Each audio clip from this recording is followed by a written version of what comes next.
In the CBN newsroom. You know, a major unreported story of our times is the growing dislike of the United States around the world, especially among elites in the media. We interviewed Andrei Markovits, author of an important new book entitled Uncouth Nation: Why Europe Dislikes America. Andrei begins the interview by retelling an example of anti-American prejudice that was written about in a European newspaper.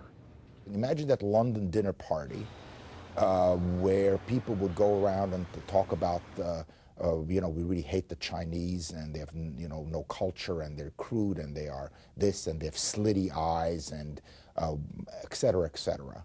The likelihood of you being invited back to that dinner party is nil.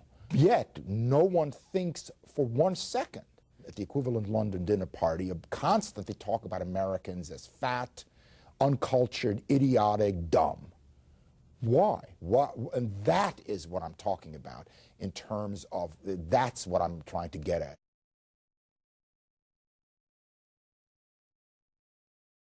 The book is not only not so much what America does, but what America is.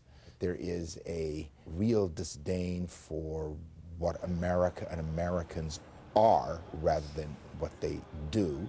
To the anti-American European, America is something inauthentic. This is crucial. It doesn't have tradition.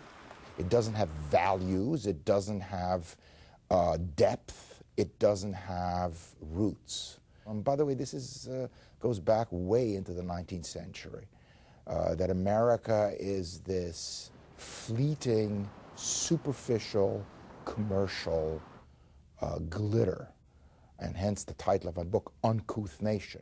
America is seen by both the left and the right as this kind of Vegas. Obviously, Europeans' dislike of America is heightened by what they read about Abu Ghraib, or what they see about Guantanamo, or what they see about, the various secret CIA prisons in their countries. No question, this riles them. But it's not only saying, I really think that what the CIA prisons are appalling, but it immediately is also anchored into what else do you expect?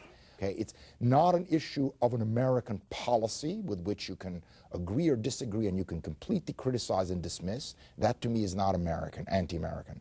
But when in fact that policy is linked to a certain kind of characterological trait, that it is in fact inherent, that is the essence of Americans, okay? Abu Ghraib is the essence of Americans, then that, to me, is anti-Americanism. And certainly 9/11 was also the New York Yankees losing. And by the way, there again you see a very different, big, wonderful differential between there. The European publics were appalled, and they were very much on America's side, whereas many of its intellectuals were not. They had it coming to them. They deserved it. It was the New York Yankees getting it in the neck, and by golly, it was just as well. And there was some very ugly stuff there. New York's skylines now have too fewer, phallic symbols. I mean, just very bad stuff by very, very eminent European intellectuals. I was just at a talk here about my book in Washington, where a very eminent journalist of a German newspaper, I don't want to mention the name, basically said that, my guys back at my headquarters just really want bad stuff. I mean, that's what, really, sells. This is what they would like to print, and this is what's actually now, because it becomes a vicious circle. Those people think this, and then, we got to feed this.